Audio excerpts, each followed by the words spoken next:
What's going on, y'all? Welcome back to Clown Questions, the show where there are no dumb questions. I'm your host, Matt K. Maurer, and the question on my mind today is Dillon Gabriel a competitor? I'll attempt to get to the bottom of that in addition to top 10 moments of the week, cheaters wildcard picks, but more importantly, we finally have another guest. We have Mr. Ploff Warrior, good friend of mine, talking some MLB playoffs, a little bit of NFL. Really glad to have a guest again. So I'm not just totally talking to myself this whole time. I've been driving myself insane. So who's down to clown?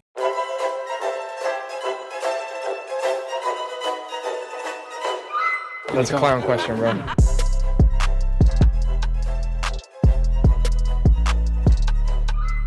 So is Dillon Gabriel a competitor? I don't know, but he did say it himself. I don't know who remembers the quote, but back in preseason, he was talking to a reporter and he said, there's entertainers and there's competitors, and I'm a competitor. And a lot of people took that as a slight at Mr. Shedeur Sanders. Yes, Shedeur Sanders talk has made it back on the show. I don't think it's ever left. Somehow I find a way to mention him every week, even though he hasn't played a snap in the NFL yet. But of course I'm asking this Dillon Gabriel question because this week Kevin Stefanski, the Browns coach, announced that he will be benching Mr. Joe Flacco for Mr. Dillon Gabriel. The rookie is coming out of the wings here. He will be the starter in the London game. It's the London game, Vikings versus Browns. Going to be a weird one. I don't know if Flacco's the number. I would assume Flacco's the number 2 because the Browns are probably a little tired of that Shedeur talk, but maybe some of it's warranted. Maybe there are some reasons he fell in the draft. Everyone, says it's his character, his persona, and he probably proved their points a little more today. They asked Shedeur Sanders about, what do you think about Dillon Gabriel going in instead of Joe Flacco? And he started lip syncing. He just started like, if you're listening on Spotify, I'm just mouthing stuff but not saying it. He was like he was playing charades with the reporter, like almost like he's declining to comment but saying he technically is commenting. He was just talking really quiet. I don't know. I don't know what the fuck to say about Shedeur, but Dillon Gabriel will be the starter. But yeah, that epithet, not quite, is a swear word an epithet? That sounds, I feel like an epithet's worse. Just a swear word, dollar in the F-bomb jar that I have propped up here, so it's prominently displayed.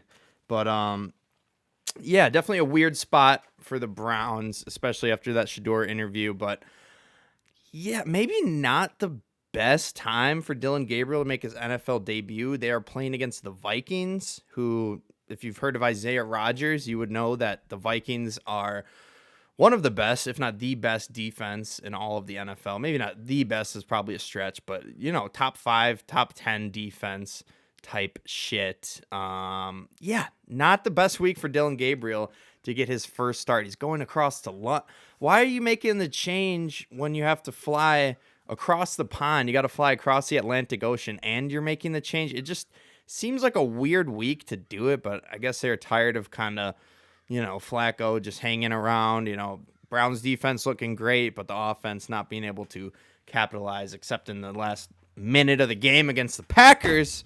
Still not over it. But yeah, Dillon Gabriel, he is a competitor, but I do not expect him to compete against the Vikings. I expect that to be a blowout, whether it's Carson Wentz or J.J. McCarthy, although the Browns have a good defense. So maybe they could be a nice little lunder. You bet the under here and, maybe see some bad quarterback play in London. But, he's a competitor, but I expect the Browns to be waxed by the Vikings this week. So he is a competitor, just not this week. But speaking of competitors, Jackson Dart. I don't know what I said about Jackson Dart. Actually, I remember some of it. I kind of said, he's screwed. He's going up against the 3-0 Chargers. Not a good team to debut against. Turns out it was. Jackson Dart, he had a rushing touchdown A lot of good plays here and there. This is horrible analysis, but he won the game. That's the most important thing. He won his first start as an NFL player. And yeah, he beat a damn good team in the Chargers. Very unfortunate, though. He did lose his star wide receiver, Malik Neighbors, to an ACL, but hell of a debut for Jackson Dart. So my apologies for doubting you there. Maybe I'll be here next week apologizing for Dillon Gabriel, but I doubt it. Let's get to my next question. Talk a little baseball. This is mostly just a troll question. And I don't know. I probably don't have that many Yankees fans listening other than my dear aunt, Angela, who I love. I still hate your team, Angela. I'm sorry. So I have to ask the question, have the Yankees lost their culture? I think absolutely they have. They choked the game against the Red Sox yesterday. They loaded the bases against Aroldis Chapman with 0 outs. Aroldis Chapman got out of that jam. I didn't know the exact stat, but I think that has never happened. 0 outs, bases loaded, and you didn't get a single run in the bottom of the whatever inning. And okay, this is a fake stat. It sounds like a fake stat now that I'm saying it, but Yankees lose to the Red Sox in Game 1. By the time you watch this podcast, Game 2 will have already happened. So if the Yankees win 10-0, I'm gonna look silly, but I don't know. I don't know if I like the Red Sox to sweep, but I definitely like them to win the series. A little teaser for my pick at the end of the show. But yeah, you can pinpoint the moment the Yankees lost their culture, and it's when they got rid of this. They got rid of the facial hair policy. You used to not be able to grow a beard, and you had to shave. Everyone had to shave regardless. I think you had to shave your head. If you had dreads or if you had long hair like my man bun over here, you had to cut it. You got to get a buzz cut, and you got to be clean shaven. They recently changed that policy. Devin Williams pulled up with a beard. Not a great year for Devin. Maybe that's why. Maybe if he would have shaved his beard, he would have had a much better year. But yeah, that's on the Yankees. They destroyed their culture when they got rid of the facial hair rule, and I think it's going to cost them in these playoffs. They do have a home game, maybe 2 home games against the Red Sox here, but I hope they lose every one of them. I hope they get swept. That's how much I hate the Yankees, that even if the Red Sox win this 3-game series in 2 games, I hope they play again just so they can beat the Yankees again. But yeah, culture is gone for the New York Yankees.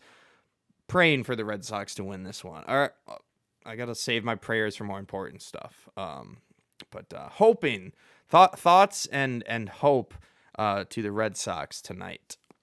Let's get into my next question. I already alluded to Malik Neighbors.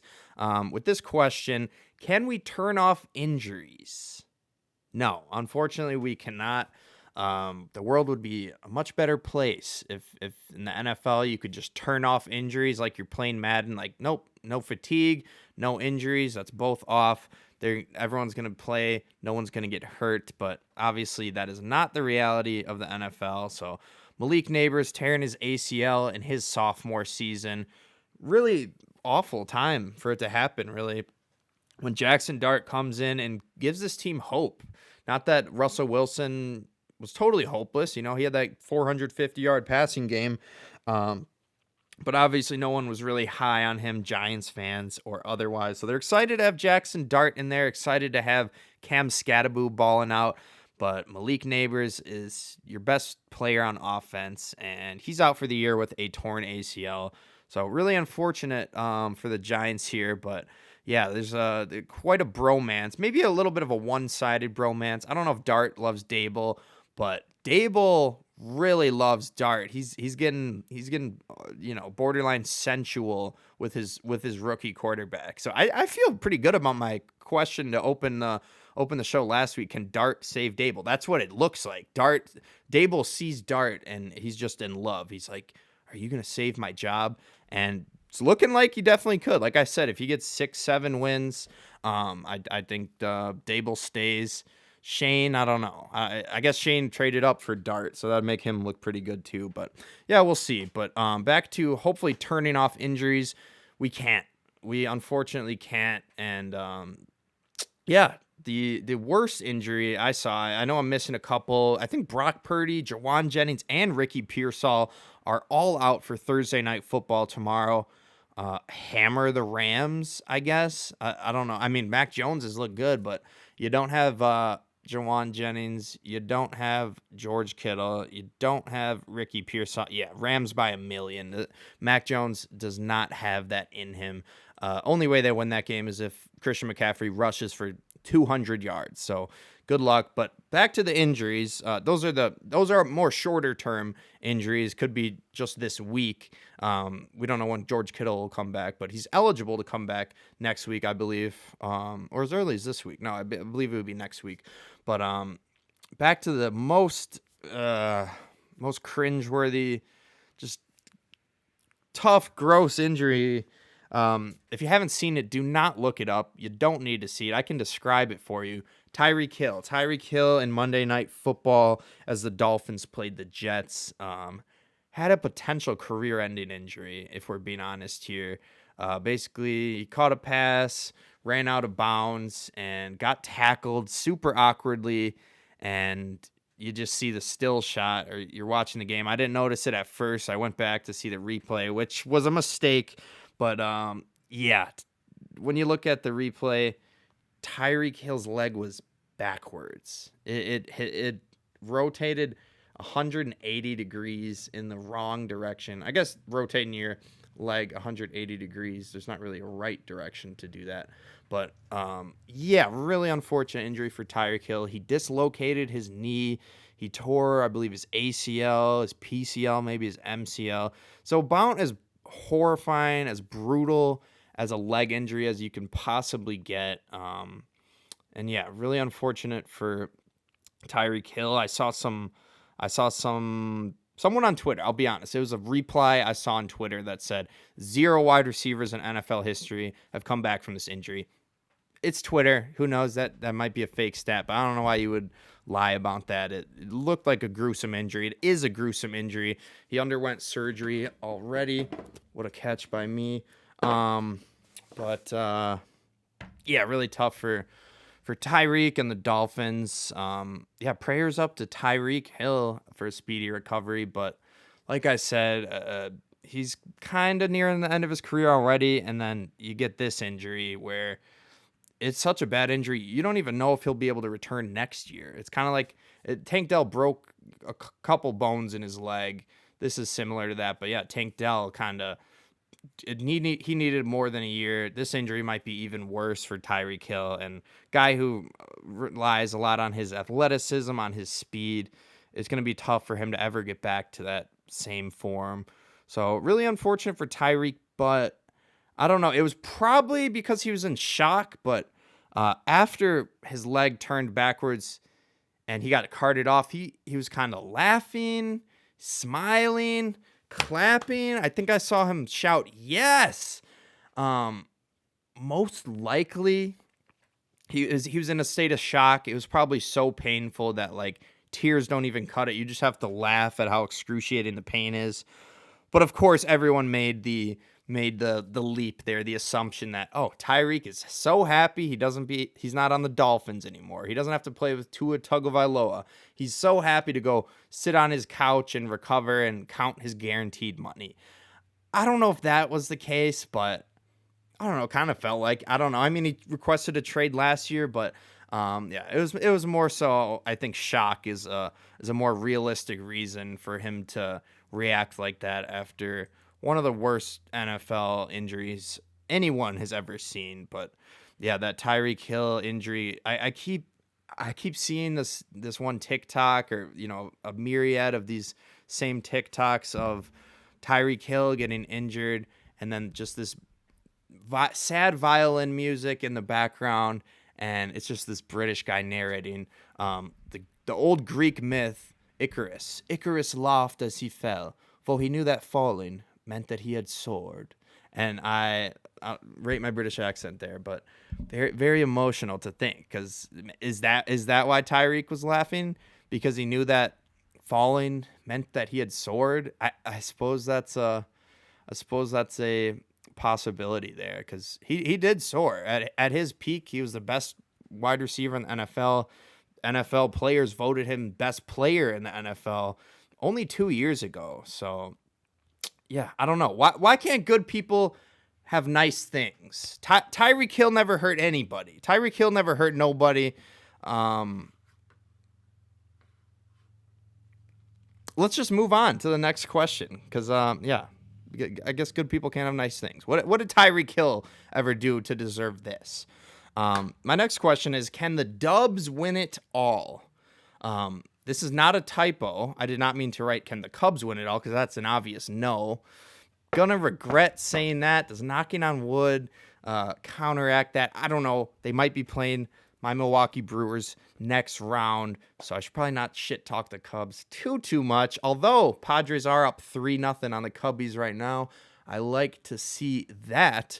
But can the Dubs win it all? I'm talking about the Golden State Dubs, the Golden State Warriors. They made a number of signings, 3 that I can see here, and I don't know. I still don't think they can win it all, but this gives them maybe a shot to contend. To me, the West is wide open if the Thunder get upset. You know what I'm saying? Like, the Thunder are a better team than any team in the league, frankly. But if someone can knock them off and you can avoid them in the playoffs, then you're a contender because they're the only kind of real powerhouse in the league right now, especially after, the Celtics and Tatum's injury. So, no, I don't think they can win it all, but maybe they can compete because they signed free agent Al Horford, the former Celtic, after 7 of his past 9 years being in Boston. The 2024 championship, Horford enters his 19th season as the Warriors starting center. About as solid of a center as you can have, veteran presence there. The big 3, Al Horford, Jimmy Butler, and Steph Curry. Another signing the Warriors made ended a summer-long stalemate. Jonathan Kuminga, he agreed to a 2-year, $48.5 million contract to return to Golden State. The deal has a team option designated for the contract to be ripped up and renegotiated next summer. Okay, that's an interesting tweet from Shams Charania. I know how to pronounce it now, Shams Charania. But yeah, Kuminga, I don't know, it doesn't really move the needle for me that much. Good role player. He can go off for 30 every once in a while. I think he kind of carried them in a playoff game or two. But the last signing the Warriors made was Seth Curry. We got 2 Currys. I can't wait for the first announcer moment to go Curry, out to Curry, back to Curry, cross, back to Curry, Curry for 3. Good. Seth or something. I don't know. But it's pretty cool to have 2 brothers on the same team. Is this the first time there's ever been 2 brothers on the same NBA team? I don't know. Someone fact check that for me. But I'll move on here. No, the Warriors cannot win it all. That is an easy answer. The next question does not have an easy answer at all. Well, actually, no, it does. The answer is no. Or yes. The answer is yes to this question. Does the WNBA need new leadership? Yes, absolutely. And the Minnesota Lynx might need new leadership too. No, that's kind of a backhanded thing that I said there because the Lynx coach, Cheryl Reeve, she was suspended 1 game for her outburst against an official. The Lynx end up losing that series. We have our WNBA Finals matchup. The Aces versus the Mercury. My Minnesota Lynx have been eliminated. My preseason pick to win it all. But I don't know. I mean, it was tough for them to win without Napheesa Collier. She got injured late in the game, but she had been banged up prior to that. But yeah, Cheryl Reeve basically got ejected and fined $15,000 and also got suspended for game 4 of that series. Now, I think the fine and the 1-game suspension were too much, but the ejection was completely warranted. I don't care what Cheryl Reeve says.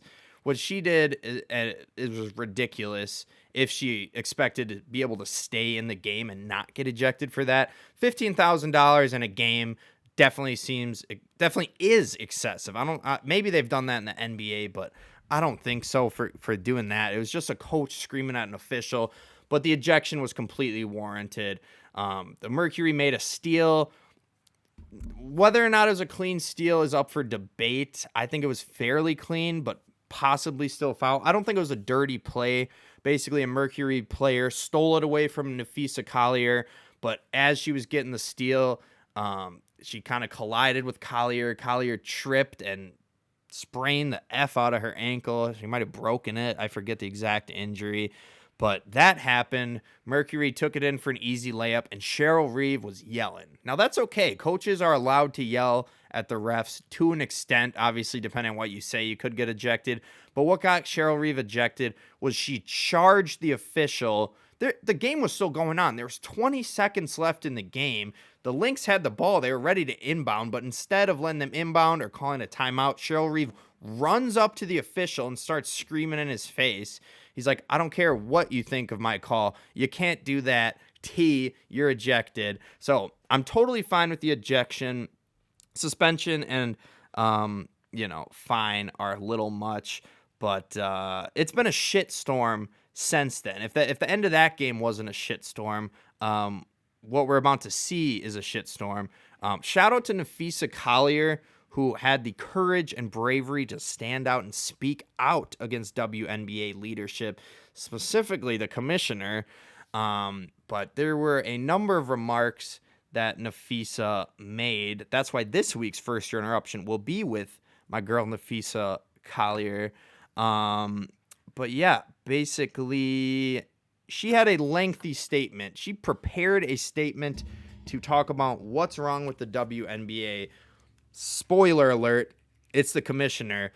But never really seen a player like go out and speak out against a commissioner like this. So very interesting statement here from Napheesa Collier. I chopped it up a little bit because it's a lengthy statement, but less than 2 minutes here. So here's First Interruption with Napheesa Collier. So first of all, I'd like to congratulate the Mercury for advancing to the finals. And I want to be clear, this conversation is not about winning or losing. It's about something much bigger. The real threat to our league isn't money, it isn't ratings, or even missed calls, or even physical play. It's the lack of accountability from the league office. Since I've been in the league, you've heard the constant concerns about officiating, and it has now reached levels of inconsistency that plague our sport and undermine the integrity in which it operates. Whether the league cares about the health of the players is one thing, but to also not care about the product we put on the floor is truly self-sabotage. Year after year, the only thing that remains consistent is the lack of accountability from our leaders. The league has a buzzword that they've rolled out as talking points for the CBA as to why they can't pay the players what we're worth. That word is sustainability.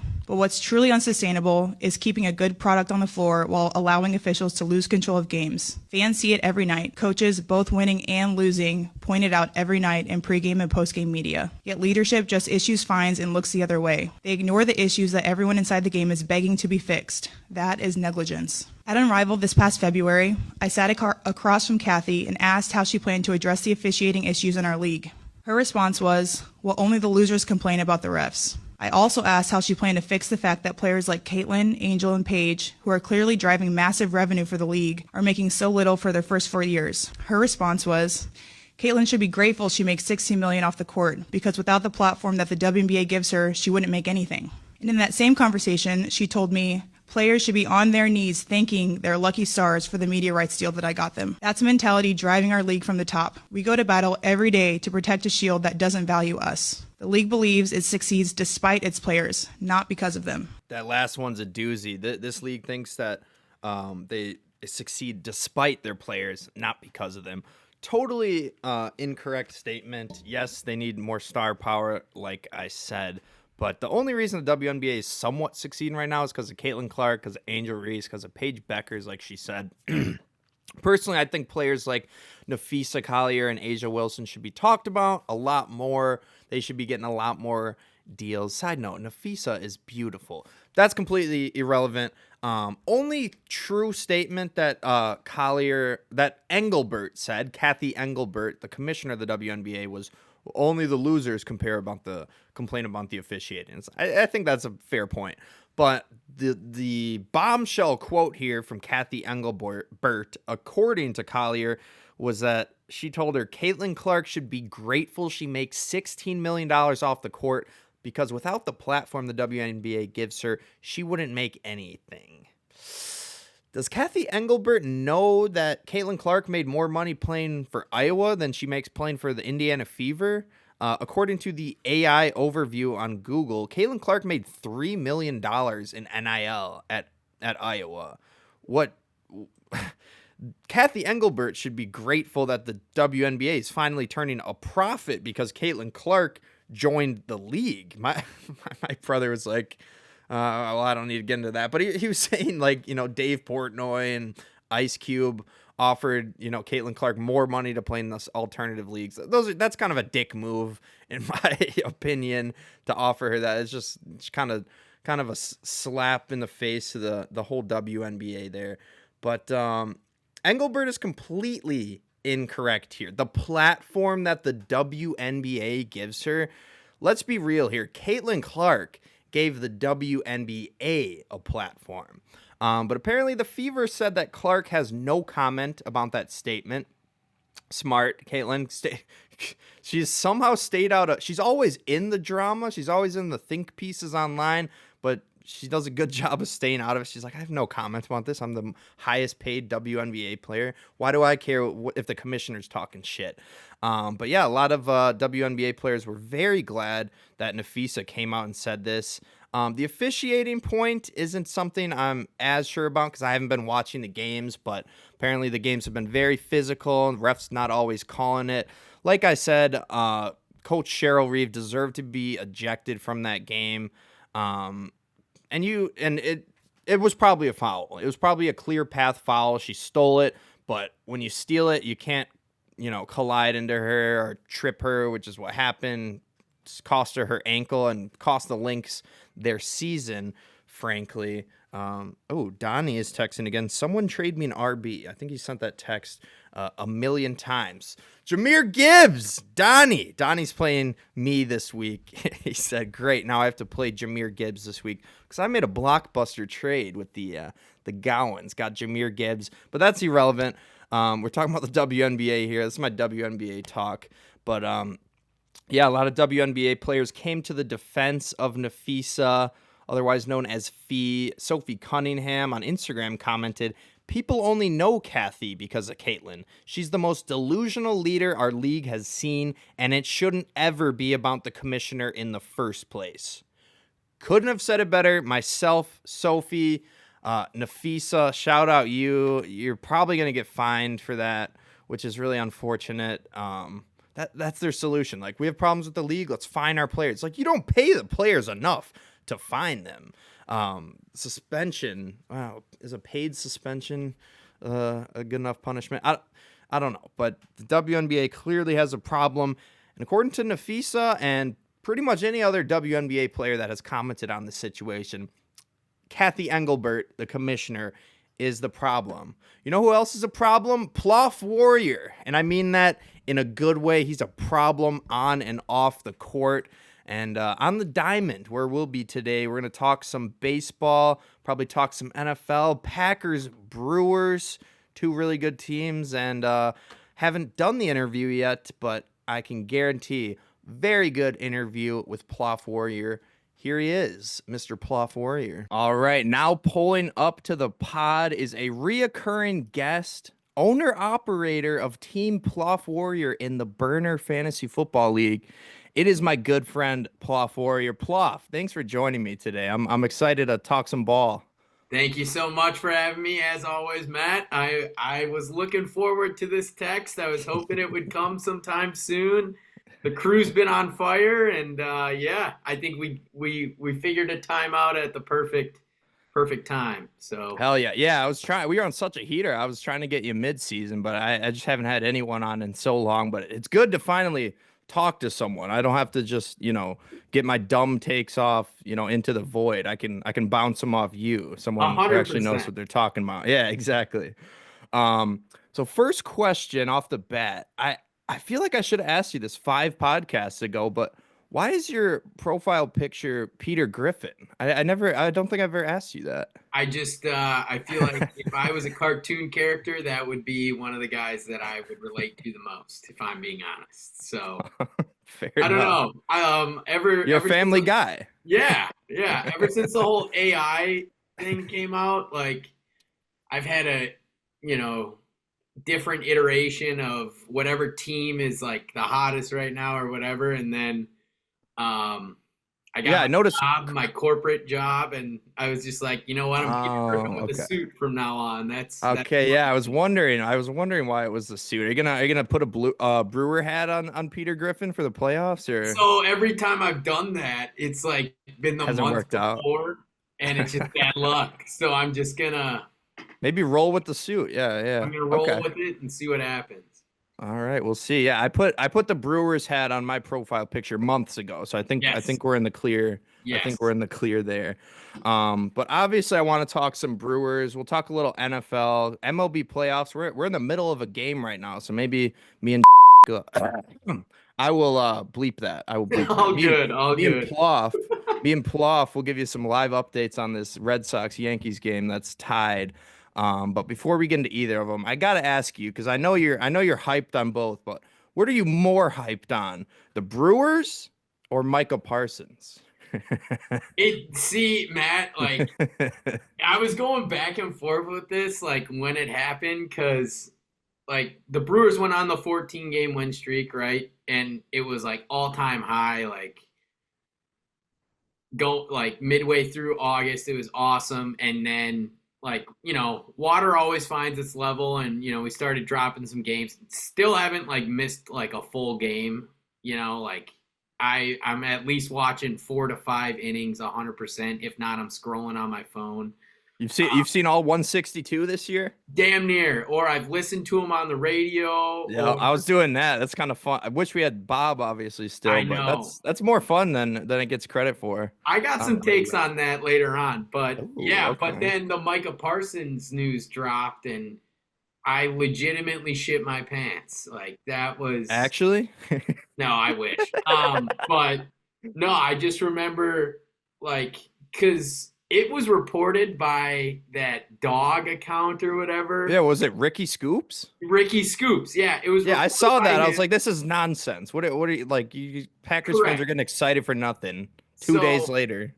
yeah, no, it was the same day. It was a Thursday. I was working from home, and he said something, and I was working from home, and then at like 2, like I called my dad, and I was like, Dad, like there might be some buzz around this. Like we could trade for Micah Parsons. And then sure as shit, I put on Micah Parsons Twitter notifications, and 4 o'clock, like the news broke. And Wait, you put on notifications for any mention of his name? no, just his, Oh, because he was okay. the first one to kind of like break the news, because he Oh, posted that awesome hype video and everything with him and Reggie right. Wayne. And Mhm. um yeah, Yeah. I literally was screaming at the top of my lung, oh my God, oh my God, oh my God. Yeah, me too. No, it feels like the Reggie White move. It feels like the Charles Reggie Woodson White. move. Why did I say Reggie Wayne? Say, I mean, he plays a football player too. You can get confused That's a there. bad No, move. but That's a yeah, bad move. obviously huge move for the Packers there. We'll get into the NFL a little bit later, but we are in the midst of a playoff game right now, still tied 2-2 Red Sox Yankees. So I want to go through maybe not all the series, but most of them. So I'll start with Red Sox Yankees. I feel this is kind of a dumb question now that I think of it because it's obvious answer, but who do you hate more, the Red Sox or the Yankees? So it's definitely the Yankees, Right. probably because of their fans, right? And I say Uh-huh. this because they think, they still think like they're the cream of the crop, like top dog, like the coolest organization, yada yada. Matt, I don't know how you feel about this, but they haven't had that swagger and like that fuck you, we're the Yankees, like cool guys are on the team since Jeter left. Like I seriously like it's Judge, not even Judge for you? I think he's cringy as hell. Don't get me wrong, he's probably the best hitting player in baseball, or one of them at least. But my word, like the fans of the Yankees, they have to like beg and plea, like put some respect on Judge's name, like he's insane, yada yada, and like the media will do that and whatever, but it's just like I'm sorry, but like Doesn't Judge get enough respect? I mean, he hits Yeah, 50 home runs a year. Other than Otani, he's the right. most talked about player. Like, what more respect do you need? Like if he hasn't won a championship by now, he's not gonna win one, I think. Ooh, So, I like that take. and it's just like, oh, He blew we'll his go out and chance we'll get last year. right. And I mean, they had Soto for a year, and those two guys were great. But besides that, their team sucked. And then it's just like, oh yeah, Paul Goldschmidt. We'll throw him out there with Trent Grisham and Anthony Volpe. And don't get me wrong, like they're all solid guys, but it's like it's none of those Yankees teams back in the day. Right. No, So they might have one of the worst defenses in it's baseball. just yeah, And like their there's their relievers, I don't know what happened to Devin Williams, who's dude, elite on the Brewers, goes to the Yankees and shits the bed. It just seems like they have like a carousel of relievers. They don't know what to do. right, and it's just like Anthony Boone too is just like such a meme. Like and all their fans hate him, and yeah, there's just no respect for them. Like I don't know, they think they're the shit, and they're just not. And quite Yeah. honestly, like the Sox too. Like what was the year they won it? 2018. 17, 18, 17, something like that. Yeah. I think it was 2018 because that's when we lost to the Dodgers, and then they whooped the Dodgers in the World Series, right? Okay, sure, yeah. And they had all these guys like Mookie. Mookie, Devers, oh my I don't, gosh. I don't know if they still had Crochet. I don't even know if Crochet was in the league back then. I No, he forget, was. but Yeah, I mean they had. I forget everyone, but they had me they too, me had the too. team, they had the swag, and Ortiz, we forgot David Ortiz. That's what we of forgot. course, yeah, Right. Big and Poppy. they like they knew once it kind of fell apart after that in the next season, like that was it, right? And they didn't think they were top dog, and it is what it is, and. Now, like they kind of have like a scrappy team again, and they got Bergman, and obviously like Crochet's one of the best pitchers in baseball. Like it's just cool, and like Fenway is way better than whatever the fuck Yankee Stadium is called. I think it's just You'd rather have the green monster than the short porch? yeah, 100%. And I don't know, dude. It's weird. I don't know. Yeah, I don't like the Yeah, Red Sox either, but I am cheering for them definitely in this series. I love Sedan Rafael. I think one of the best outfielders, at least defensively. But are you like me picking the Red Sox just because you hate the Yankees? I got the Sox in this series. I don't know if they win today, but tomorrow yeah. they will if they That don't. that because I hate the Yankees, and also because if the Red Sox win, then our game on Saturday is at 8 o'clock at night, which I'd much rather have. Oh, you don't want the early one. No, because if they lose the series, then we play at 1, and I don't Mm. want that. If the Red Sox lose it? Correct. Okay. All right. Gotcha. Yeah. Well, let's root for the Red Sox here. Get a prime time slot. But Hmm. moving on to the team that had the biggest ass kicking yesterday, the Dodgers. Obviously, they were the heavy favorite coming into the year. I think they're maybe a little bit behind the Phillies now in terms of being the favorite. But do you think the Dodgers are poised to repeat here? It's tough. It's tough to say. Um, I mean, shit, it wouldn't be shocking, right? At all. I mean, that lineup is absurd. They had 5 home runs yesterday, I think the number was, and then Otani's like legit back and ready to be pitching too, who, in a full season could be up there for Cy Young. Like, Yeah. I mean, Blake Snell too, like he's having an absolutely great, like incredible year. And I mean, say what like there's just something about playing in LA for the Dodgers and then like turning it up for the postseason, especially this team. I mean, they did it last year. Like the Mets were super hot when they faced them, but like they still whooped their ass, and then they whooped the Yankees ass in the World Series. So I mean, I would not be shocked at all. I think they definitely have the talent to do it, but I don't know. It's just I feel like this year is so up in the air for Yeah. everyone. There wasn't a team that got 100 wins. There wasn't a team that like dominated everyone. Like it we'll see, it will see. But yeah, I don't know. I don't know, Matt. Yeah, well, so, yeah, assuming they beat the Reds here, I mean, they got a tough series against the Phillies. You got to Right. win what, And 3 out of 5 there. And don't get me wrong, like credit to the Reds, solid team, solid organization. But dude, I think I heard the other day that they were like 40-40 in their last 80, and it was really just the Mets choking so hard that Frank let was them into right. the playoffs. Yeah.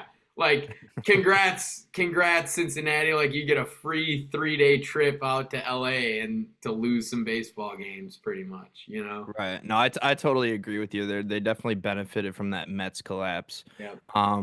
But kind of I didn't give you this question beforehand, but it kind of reminded me of the Tigers Guardians situation. What did you make of that? It was kind of it was similar to the Mets collapse, but except the Guardians were actually winning.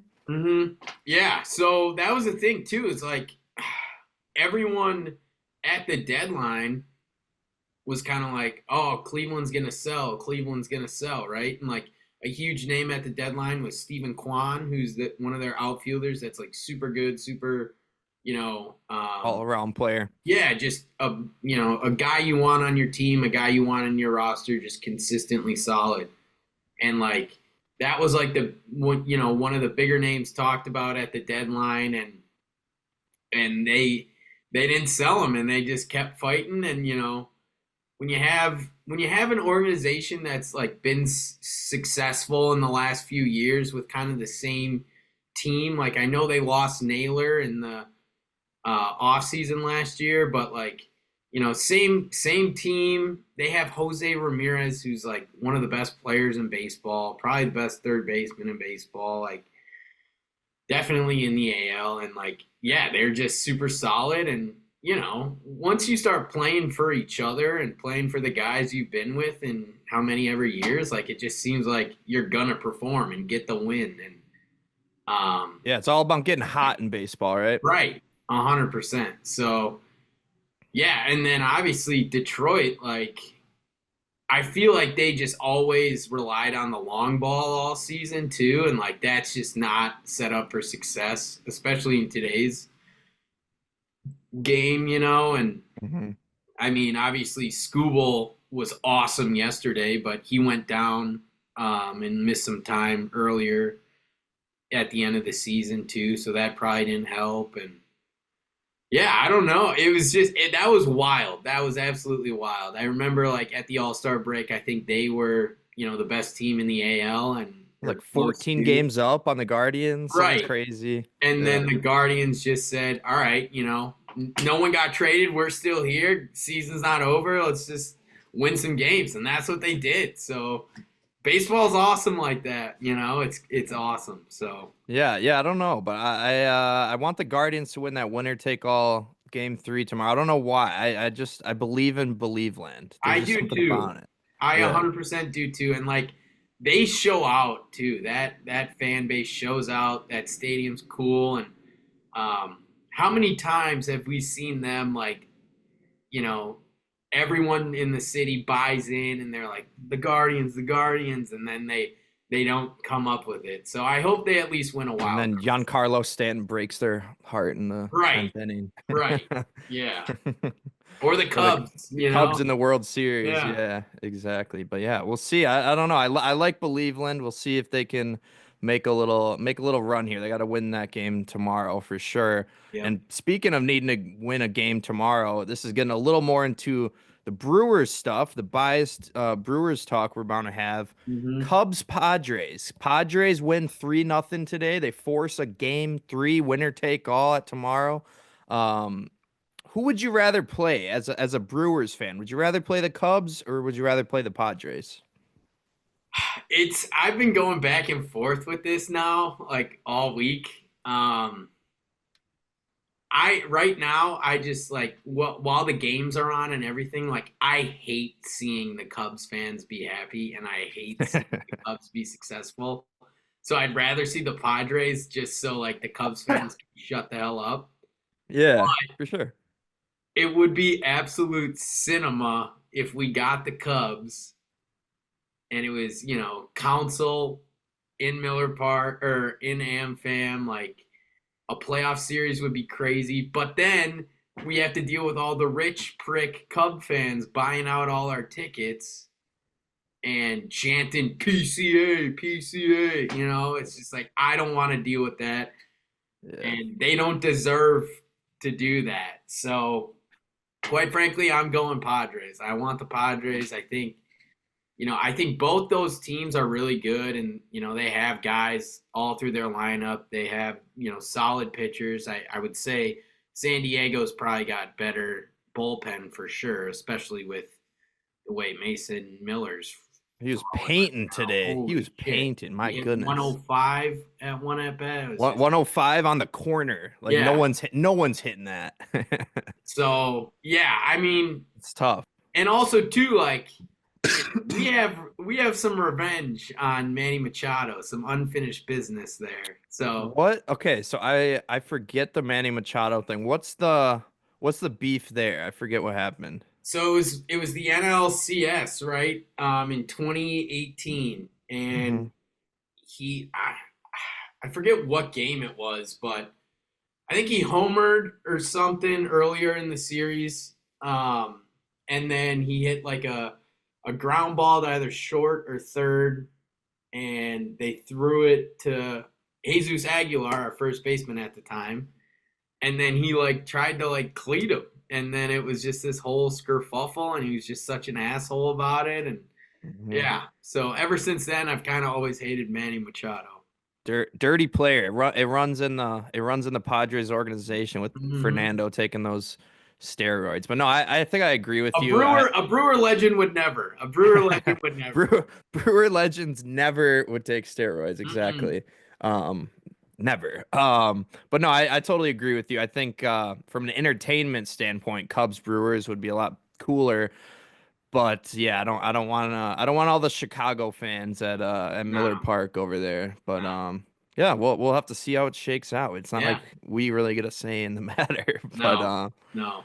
But yeah, let's move on to the Brewers. The Crew we played amazing this year. Maybe lost a little steam towards the end of the year, but that was kind of as we were getting everything kind of locked up. So it wasn't necessarily, we weren't necessarily in win now mode every single game. It was kind of, get healthy and get to the postseason type of deal. But I had to ask, you were at a Brewers regular season game earlier this year, and you did, I think, what's it called? The 9 for 9 for 9 challenge. How was the 9 for 9 for 9 challenge, and will you do it again in the playoffs? Okay, so here's what happened. It was Dollar Hot Dog Day on Labor Day. So that Monday, everyone's off, whatever. Dollar Hot Dog Day, ballpark's packed. I did not do the 9 beers because I had to drive. Oh, okay, but still impressive. I could have, but I ended up having yeah. All right, Mike Gundy. I ended up having what, six hot dogs through 3 innings. Woo. Or something crazy like Yeah. that. And I was just like, let's just see how many hot dogs I can have. Let's just do it. Like, Yeah. try to get some steam on X, the Everything app. Everything's happening on and then by the 8th inning, like I kind of hit a wall, but I knew like if I could, I could probably finish with like 15, 16 hot dogs. But I just knew like it's not worth it at that. What'd you not get worth to? it at that point? So I finished with 11 hot dogs. My goodness. Just for the hell of it. Did we win that game? No, we lost to the Phillies. Damn. Maybe if you had drinking the beer, we would have won. Probably, yep. But on a more serious note, Brewers were the 1 seed in the playoffs, overall 1 seed, both in the NL and overall. And we kind of had a couple guys come back from injuries. Rhys Hoskins came back September. I think Bowers around the same time. I think we had some pitchers come back. Correct me if I'm wrong. I can't think of them. at the moment. But a guy like Hoskins, he was our everyday first baseman. And then you trade for Andrew Vaughn, who's playing out of his mind, getting Barry Bonds comparisons. But what do you expect from guys like Bowers and Hoskins who kind of returned from injury? Do you expect them to play much and make an impact, or you can't really take Andrew Vaughn out of the lineup kind of thing? It's tough. I'm not really sure what Murph's gonna do with that whole situation. I would say, like, I'd be shocked if Vaughn isn't in the lineup, considering he has been healthy, and obviously his home run numbers have kind of diminished over the end of the season, but he's still hitting like 280 in that time frame. So, Ooh, yeah, everyone's like he um, cooled off. He's still hitting. yeah, he's still hitting. He's great defensively too. So like, all three of those first basemen are really good defensively. So there's no like issue there at all. But I'd imagine Bowers is a versatile guy too. Like throw him in the outfield, put him at first. And I think the advantage that Bowers might have over Hoskins is the fact that he's a lefty. Whereas Sure. Vaughn and Reese are kind of like the same player, big bat righty first baseman. Now Hoskins does have that, experience, that playoff experience, True. the understanding of what the moments mean, what an at bat, what needs to go through your head. Whereas Vaughn hasn't had any postseason experience. He didn't make the playoffs with the White Sox? I doubt it. Yeah, I doubt it. So Uh, yeah, I mean, we'll see what Murphy kind of does, and yeah, I just don't think it's a situation where you can go wrong. Either way, I think if we need like a big hit and one of those guys is on the bench, and like Ortiz is due up, like I can definitely see any of those guys coming into the game and trying to get some hacks at it. So yeah, yeah, when Ortiz goes up with the bases loaded for the 50th time this year. insane, Um, insane. but yeah, speaking of role players, do you expect role players like Andrew Monasterio or Blake Perkins to play more? I mean, I don't know if you can. Joey Ortiz is so good defensively. I don't know Yeah. if you can take him out for Monasterio, but I don't know. You gotta. I don't know if Perkins will play either because our outfield is so deep. But I don't know. You expect either of those guys to play much? I think it'll be situational, game by game. Yeah, I'm not sure exactly what will happen with Monasterio. Maybe if it's like one of those late game situations where, Where he wins us our 14th straight. yeah. Maybe like he will come in and pitch hit for Ortiz or whatever it may be. But we'll see about that. And then Perkins definitely will probably be, if we need a base runner, he'll be the first pinch runner off the bench for sure. Sure. Is he faster than Lockridge? I don't know. Did Lockridge make the Oh, post? yeah. Did he make the postseason? I Yeah, don't think he I did. guess I don't So even know. Yeah, you're not gonna. You need right, someone who's more than just a pinch runner right. to pick But her off. yeah, I'd assume I wouldn't be shocked either if like Perkins and Collins, like it's Kind of a hot hand yeah, situation, a little bit. 100%. And they're the same player essentially, like both are great, on the bases, contact. I'd probably lead more towards Collins in that, but Hmm. I would say Perk is better in the outfield too. They're both switch hitters, like yeah. So you can't go wrong there with those two bench guys. I wonder what'll happen with Danny Jansen. I That's was one gonna ask, did I guy. leave anyone out? Yeah. Right. Maybe I doubt it just because of how fucking awesome William Contreras is. Maybe Yeah. he'll catch a game here and there. We'll see. I mean, But we're what do you do? What do you we're do in a due for situation like that? Because if you take Contreras out from catcher, you're probably gonna want to put him at DH, yep, and then you got Yelich, and yep. I guess you kind of have to put Yelich in the field there, but I'm not so confident in Yelich's fielding, if I'm being honest. Yeah, I don't think it's something that's like could be game changing or series changing, but um I don't know. I could just, yeah. I would not be shocked if William just catches every single game until we, win the World Series. So, Oh, and until okay, I was gonna say I don't even know if I'm gonna ask you for a pick, but we'll move on and we'll knock on some wood. Do you have some to thank yes, you. I do. Thank you. I appreciate that. Yep. Um, but let's get into our pitching, okay? So starting off, The Miz. He came Yep. out hot, only started 5 games, made the All-Star roster. We all were obviously overjoyed with how well he was playing, and he's been struggling as of late. So the Miz, what do you think the plan is with him in the playoffs? You don't see him starting a game. Do you think he'll come out of the bullpen? What do you think we'll kind of do with him, or if you think he'll really pitch much at all? He'll definitely get innings. I don't know how we should use him because his thing is like if he's not on and can't find the zone, it's walk central. And then they get runners on and then he's like, "Okay, I need to throw strikes."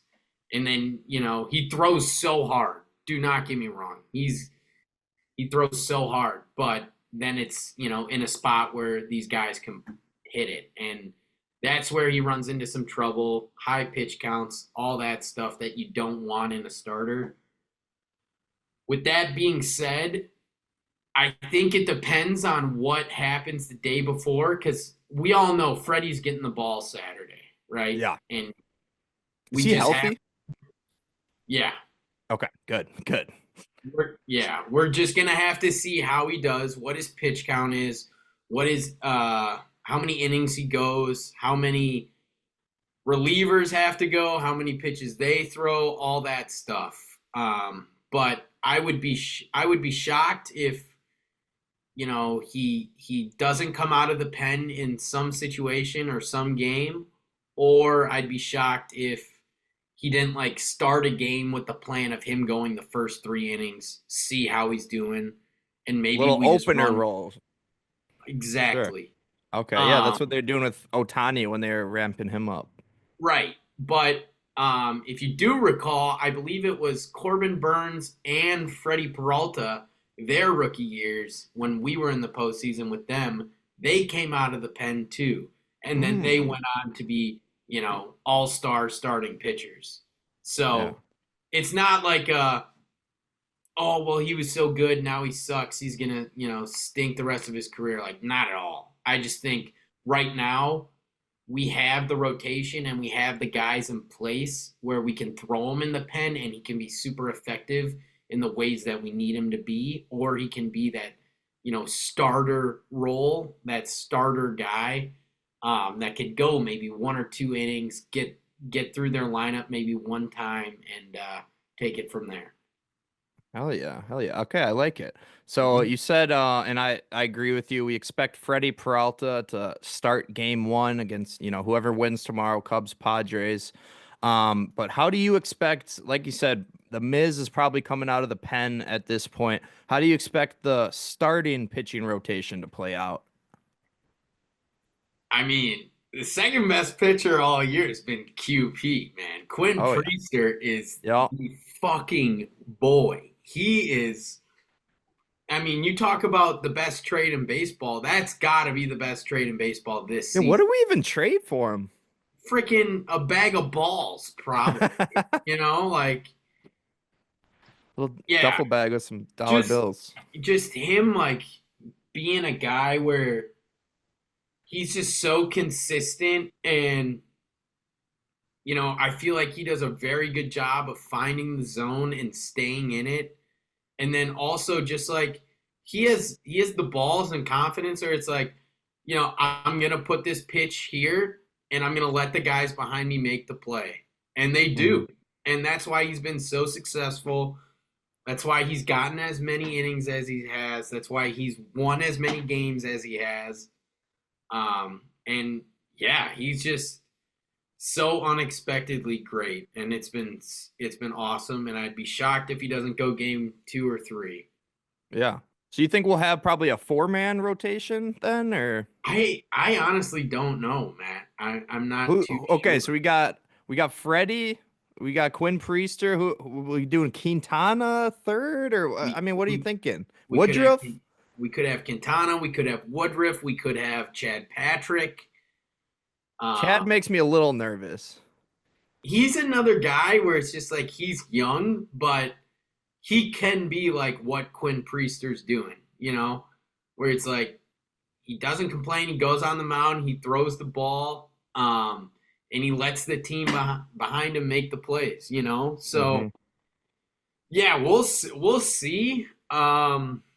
Yeah, it's just kind of a thing where you make adjustments during the series, you see what the lineups are, this and Mhm. that, and you kind of work from there. It's not like a set in stone plan or anything like Right. that. And that's why Quintana's been so good and why he's on our team at what I think he's like 36 or something Hmm. is because he knows, like, all right, I'm not going to get that many strikeouts, but I'm going to get outs. And in the playoffs, it doesn't matter how you get them, just get outs, dude. So, yeah.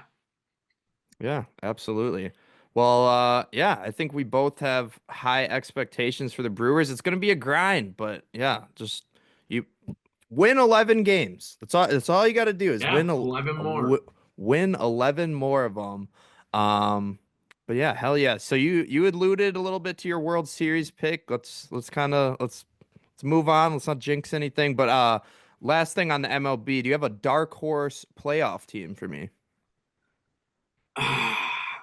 I mean, it's weird because a lot of like the really good teams are playing this like during the week in the wild card. So like Hmm. I don't know. Like, would you consider the Dodgers to be a dark horse? No, No. No. So I guess maybe Seattle, Okay. I but could they're I, just I could still consider them a dark horse at the yeah. two, you know? Or I mean, Toronto's the 1 seed. Correct me if I'm wrong, and they're getting no love. Like It's kind of like, yeah, they're the 1 and 2 seed, but they're still dark horses because like we haven't seen them have any playoff success in 20, 30 years, you know? ever. Like, Yeah. yeah. So I don't know, one of those two teams, and then yeah, I don't know. I don't know. That would I be just that would be cinema if the crew got up against one of those two. Just small market matchup right. in the series. That'd be awesome. Yeah. So kind of those two teams from the AL for sure, just because they're the 1 and 2 seed and they're not getting talked about. Hmm. Sure. And then from the NL, like, nah, it's the Brewers. It's just the Brewers. So Hey, well, let's hope you're right. And hey, we're good enough to be in every game to beat any team. So yeah, let's fucking go Brewers. mhm. Let's talk a little bit of NFL now, though. Yeah.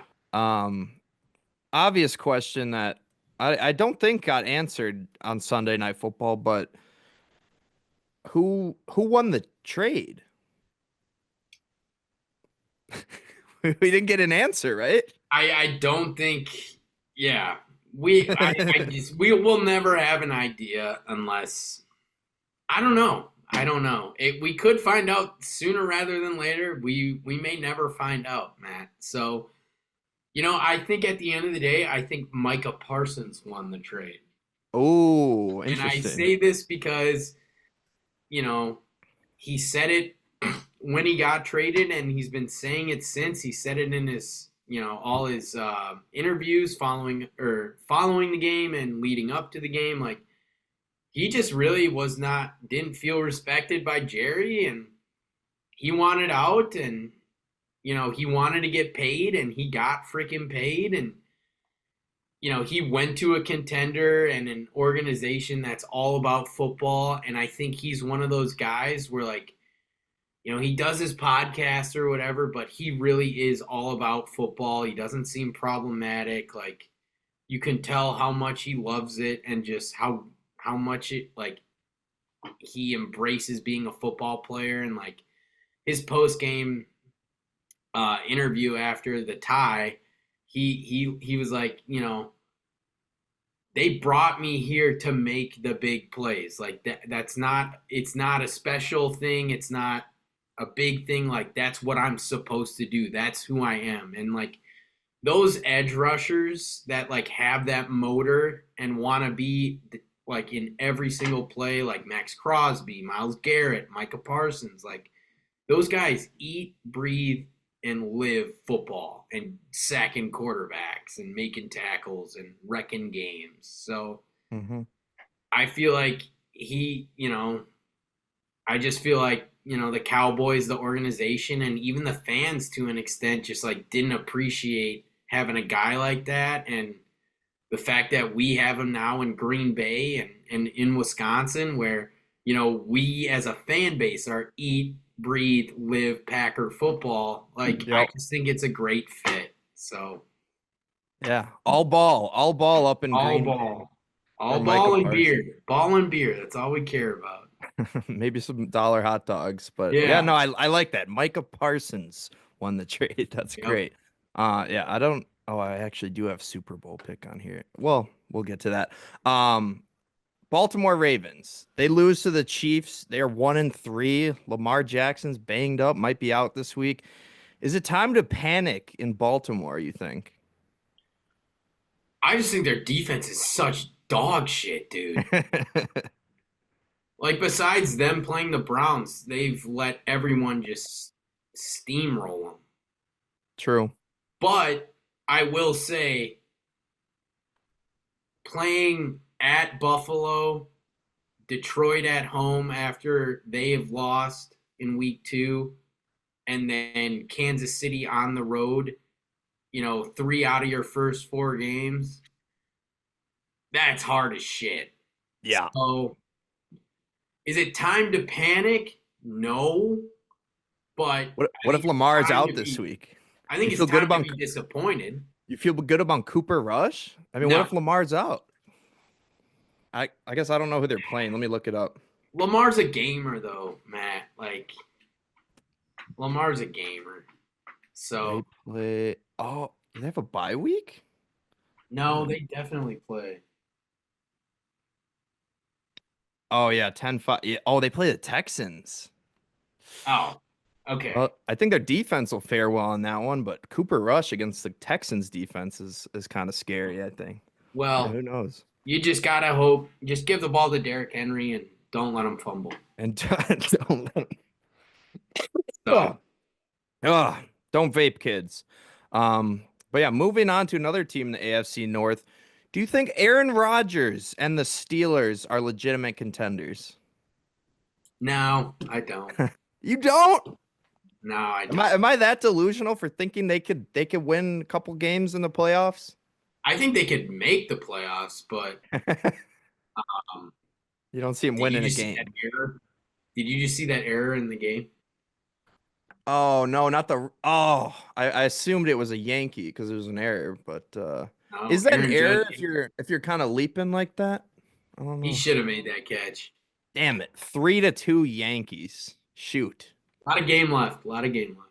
A lot of game. It's a fifth inning. Yeah, a lot of game. What were we talking about? Oh yeah, you don't think the Steelers are? So you think they can make? Do you think they will make the playoffs? Uh,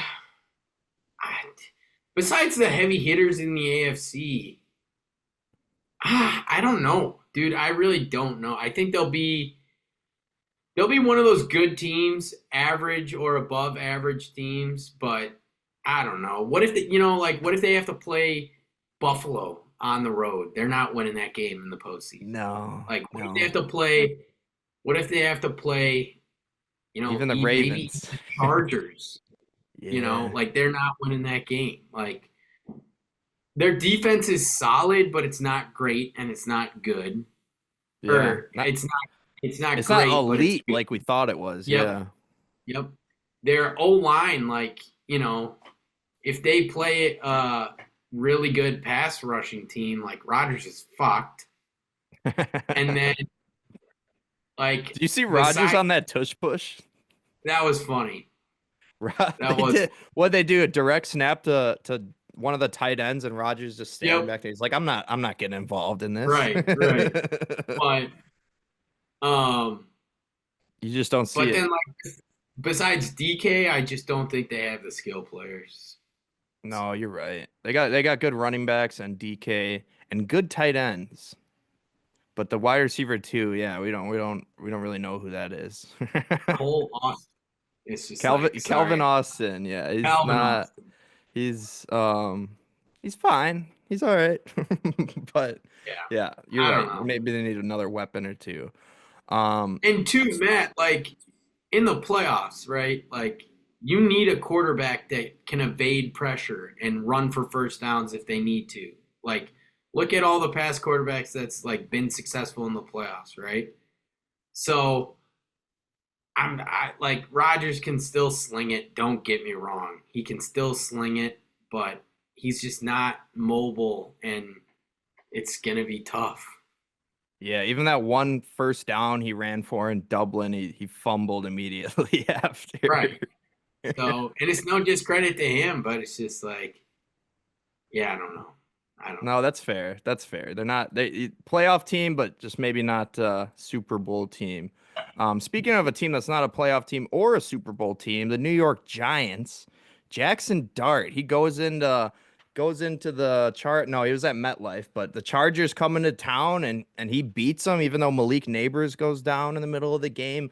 Do you think Jackson Dart is gonna save Brian Dable's job, maybe Joe Shane's job, because those two guys are kind of on the chopping block if the Giants bottom out this season. Yeah, we'll see. I think it's a lot more fun than what they've done the last few years, you know? And um yeah, I think he's a good football player. He started at USC, then he went and started I think 3 years or 2 years at Ole Miss, had a lot of success. Um Clearly he's one of those guys that could be a gamer too, it looks like, and he has, the mobility aspect to his game and he can also sling it. So, yeah, I mean, I think overall I think he'll be good and I think he has a lot of good potential and I think out of all the rookie quarterbacks that'll be playing this year, I think he'll be the most impressive. But I'm more impressed by that pass rush that the Giants have Mm-hmm. with Abdul Carter, Sexy Dexy, um, Thibodeau. Brian Burns, and then Kavion Thibodeau. Yep. Like, that's very sneaky, really good. So I think if they get like a middle linebacker that can play really consistent and like some solid defensive backs, like they could have something up there in New York and Scataboo. How can you not love Scataboo? So yeah, we'll see. Yeah. I don't think this year is the year, but like, Malik Neighbors will get back next year. Jackson Dart will have the experience. They'll have like a higher draft pick. They're set up for more success than some of these other teams. That's for damn sure. Fair enough. Fair enough. Well, speaking of rookies, can you give me a rookie of the year pick? Ooh, that's tough. Offensive, I'm assuming. A lot of good options. Oh, good point. Yeah, I think you asked me this last year too. Yeah, Yeah, let's go. Let's just go offense. yeah. Give me Egbuka or Tyler Warren. Oh, okay. I like it. I like it.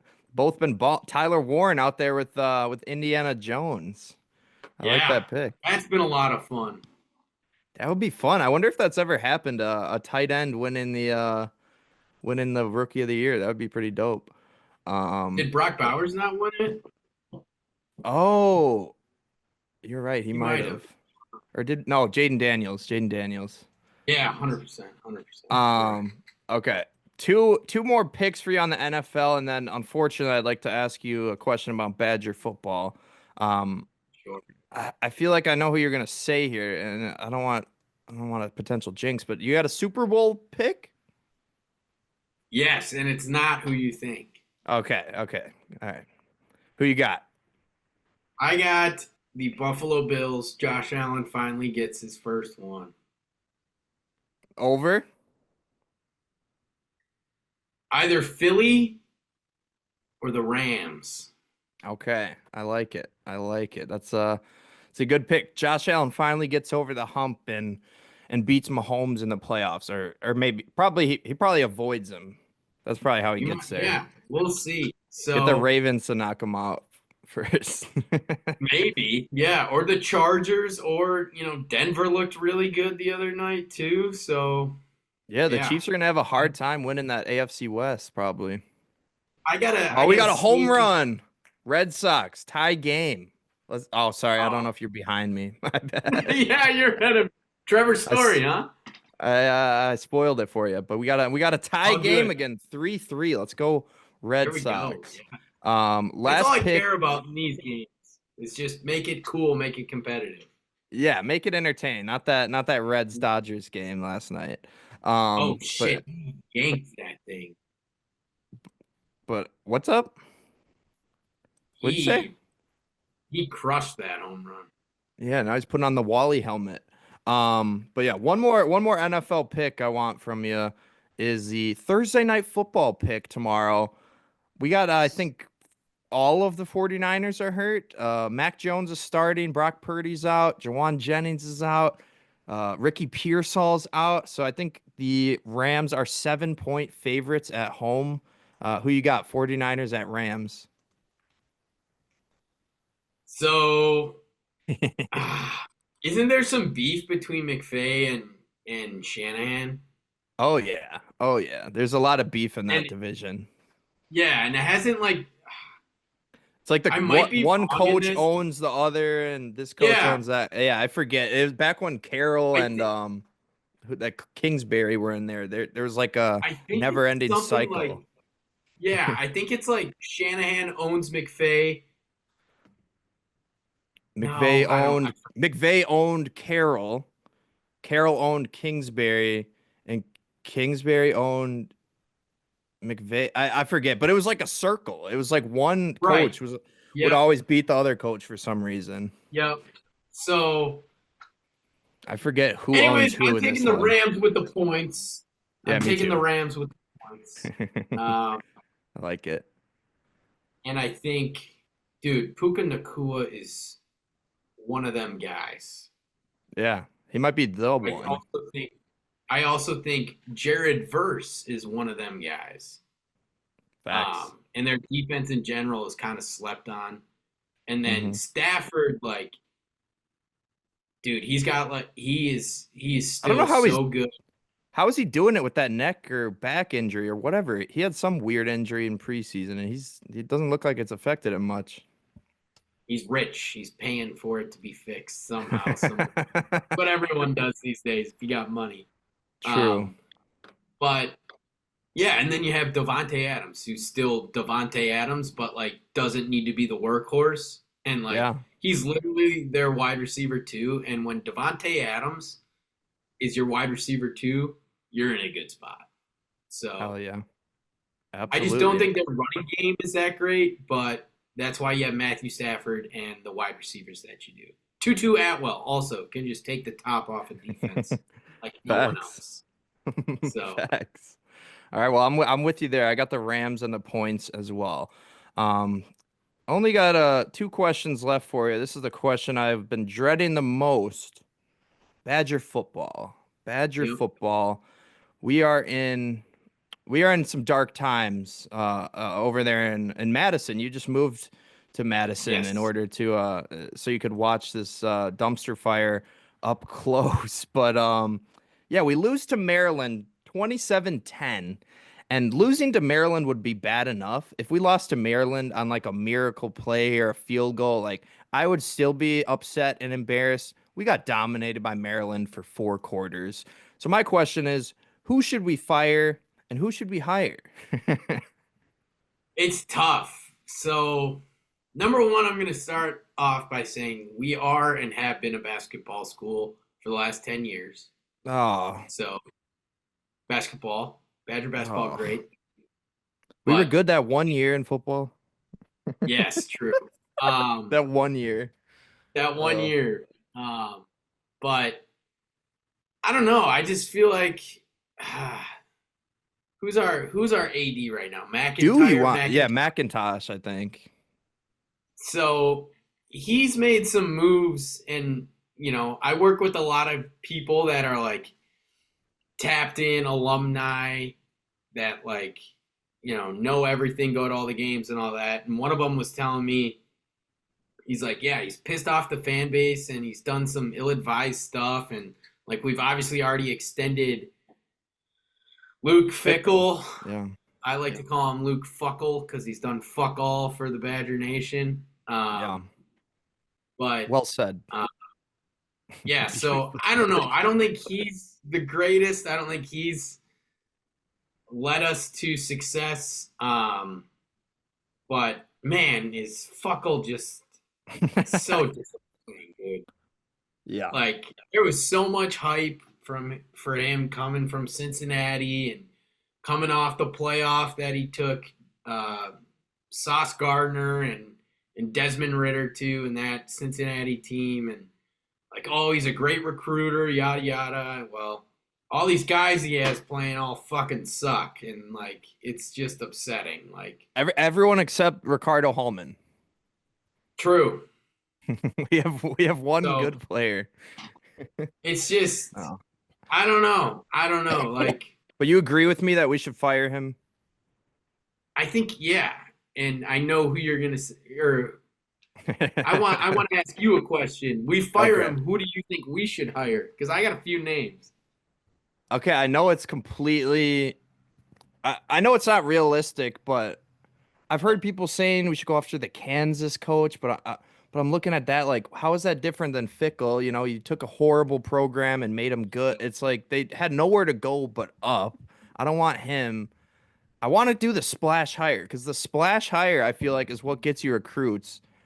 So why don't we go out and try to get John Gruden?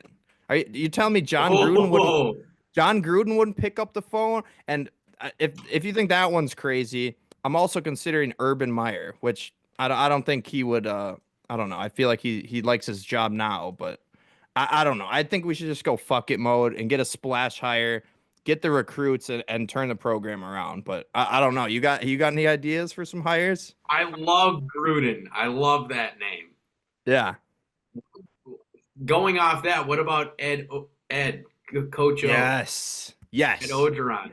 Yes. Forget what I said. Go get Coach O. I love that. Yep. But we need, like, a lot of these teams and what Fickle was supposed to be was like this guy that's like, he's with the times. He's with, tapped into recruiting, NIL, like whiz kid, yada yada. Fuck that. That's not Badger football. Give me a real, hard ass football guy. Coach O is a football guy. John Gruden is the football guy. Here's another guy who's a football guy that we didn't even talk about. Mike McCarthy. Fuck it. Ooh. Bring him back. Why? Yeah. Why home. not? Why not? Why the fuck not? What do we have to lose at this point? I guess $28 million, but other than that, worth it. But someone's got to fund that buyout. Right. Here's another name. Rex Ryan. Why the fuck not? See, okay, so you're with me, like, and I think you and I both agree the Badgers are probably going to go in a safer, more boring direction. Probably a guy we haven't even heard of yet. But yeah, just do something crazy. Just go for the splash and turn it around. Get some recruits in there. Who was the last quarterback that we've had that was like good? Joel Stave. I was gonna say the same thing. Doesn't that piss you off? And Badger fans hate Joel Stave, which I always love Joel. I understand the Joel Stave hate, but at the same time, he is the winningest quarterback in Wisconsin history. Whether that was him or, Melvin Gordon, James White, and Monte Ball, neither here nor there. It may have been our three elite running backs, but hey, if you can manage the game, like, I don't know. That was always the thing with the Badgers. Like, when can we get a quarterback? When can we get a quarterback? Now I'm like, I kind of wish we had a game manager and a running back instead. Just go back to basics, right? Right. And I also think too, like, what we're doing with the quarterback situation is we're getting all these transfers in that's like, oh, he'll have 1 year, maybe 2 years. Like, Fuck that, dude. Go find a freshman or a sophomore that's gonna, maybe be a backup in the NFL one day. Mm-hmm.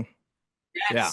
That's all I want. We don't need a Heisman Trophy winner or some guy that's just coming in off of a mediocre season at a smaller school and they say, "Oh, well, that's what it was." Like, no, screw that, dude. Like, go find a diamond in the rough, So, Yeah. No, I think we're quarterback? Who's Indiana's quarterback? Mendoza, Fernando Mendoza or something. I forget. Exactly. No one fucking knows, but they kick ass. Good point. Good point. That's a great point. Yeah, I So, think I think we're on the same page with Badger football here. Hopefully we turn the page here soon. But yeah, this season's gonna be tough to watch. what if we bring back Paul Christ? I'd be fine with that Okay, too. no, I'm that one. I'm vetoing. I'm vetoing Chris. He was great, but I don't. It's like you got to go back to go forward. Why you think we could poach Bielema from Illinois? Like, No. they wouldn't do it. I Um, wish. no, yeah, he's not getting fired anytime soon. Illinois is We'll pretty probably solid. get some coach that's coached or one of the smaller schools for the last like 2 years. Had a great year 1 year. Gonna come in Boise all the State hype. coach. Yeah. Yeah, dumb as hell. Yeah, that was the Fickle thing. It's just like I think he just benefited from a weakened American Conference and the old playoff format where I mean he went undefeated but got his ass kicked. So yeah, sad state of affairs for the Badgers. But yeah, man, looking forward to postseason baseball. Thanks again for pulling up to the podcast. One last question for you, and I'm already regretting asking this question because I was your opponent, but how are you feeling in the Burner FF League, the Burner Fantasy Football team Ploff Warrior? Man, I'm not even gonna sugarcoat it. I just don't give a fuck about that league. It's the only league that I have no monetary value or like bragging rights, considering we don't know half the people in the league. All the Burners are So watching this podcast like, what the fuck, man? Come on, you don't care? true. But yeah, I don't know. I will say, man, buys hit me like a motherfucker in all my leagues. So I've been scrambling on the waiver wire at work today. Like, I need a tight end, I need a kicker, I need a defense, I need a How many running leagues are you back. in? That was my fourth, so Yeah. I'm in four. Yeah, 3 is like the perfect number. I'm in 7 I'm in 7 and waivers are becoming a chore. So Jesus Christ, dude! Seven fantasy football Actually, leagues? no, I just joined an 8th. It's a chopped league where every week the lowest scoring team is eliminated and then all their players go to the waivers. Yeah. So The guillotine or whatever. I'd love to do I one of just picked up Mr. Tucker Craft for $100. There you go. Not too There bad, you not too go. shabby. But yeah, that's all I got for you. Let's hope for an awesome Brewers playoff run here. Let's hope the Red Sox can get this one over the Yankees. So yeah, go Pack go, and this is my crew, right? Yes. Thank you so much for having me as usual. Go Brewers. Why not us? We're the best team all year. Let's just continue it. Do it for Euchre Magic. Packers, I have a lot of hope, a lot of optimism. We didn't really touch on this, but I'll just say one thing. If you're not a Jordan Love believer, then you don't know ball.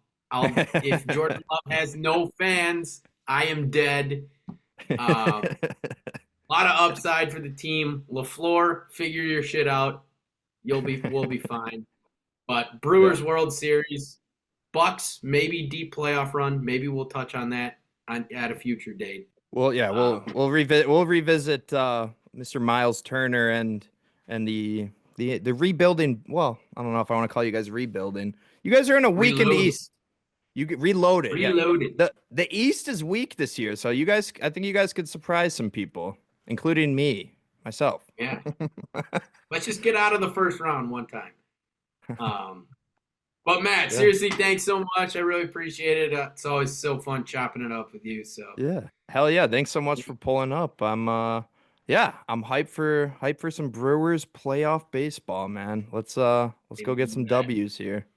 Summer of 21 vibes. I can already feel it. Summer of Sal Frelick. That too. Yep. All right, brother. Well, yeah, thanks for pulling up. Absolutely. Deuces. Thank you so much, Ploff, for pulling up to the pod. Like I said, didn't record it yet, but I'm sure we had a great time. Some ball knowledge being passed down to these young bloods here. But yeah, thanks again, Ploff.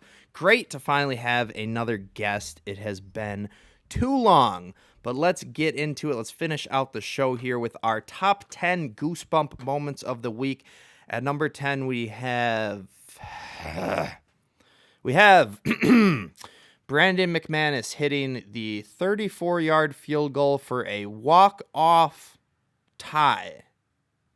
A walk-off tie for the Packers. For the tie, 34. And this one is good, and this one ends in the second highest scoring tie game. Number 9, Nick Castellanos with a walk-off sack fly for the Phils. Reaches out, pokes it to center field. Tagging at third is Bader. Here comes the throw to the plate. It is out of steam, and the ball game is over. Number 8, Shea Langoliers hits a walk-off for the still Oakland Athletics. Here's the pitch. Shea in the air, up to left, coming over, and over his head. Here comes Schumann. He'll get waved home. Bobby Witt has the throw. It's off the mark, and the A's walk off the Royals this Friday night. Number 7, Lunch Winfield runs in the walk-off double OT score for the Ragin' Cajuns. Touchdown! Oh, my goodness. Cajuns win. Cajuns win. Cajuns win. Lunch Winfield. Number 6, Guardians clinch a postseason berth on a hit by pitch. He got hit. It's over. The Guardians of Miracles pull off another. And Cleveland is headed to the postseason. Number 5, Josh Blackwell blocks the field goal attempt as the Bears win it. A.J. Cole, the holder. The kick is blocked. Unbelievable. Number 4, Dylan Thieneman with the walk-off INT to win it for the Ducks. Aller, sideline. Oh, it's picked! Dylan Thieneman calls game. That's a walk-off whiteout winner for the Ducks. Number 3, Sedan Rafaela rips a walk-off triple to send the Red Sox to the playoffs. Fairfield, it's at the track. It is at the wall. Off the wall. Roby's coming to third. The Red Sox are going to the playoffs. Say down. Say hello to October. Number 2, Virginia fans with the fastest field storm of all time after Jason Prevert's pick. Look at how fast they get on the field here. This is insane. In trouble. Heaves one towards the end zone. Intercepted. It's over. Virginia has done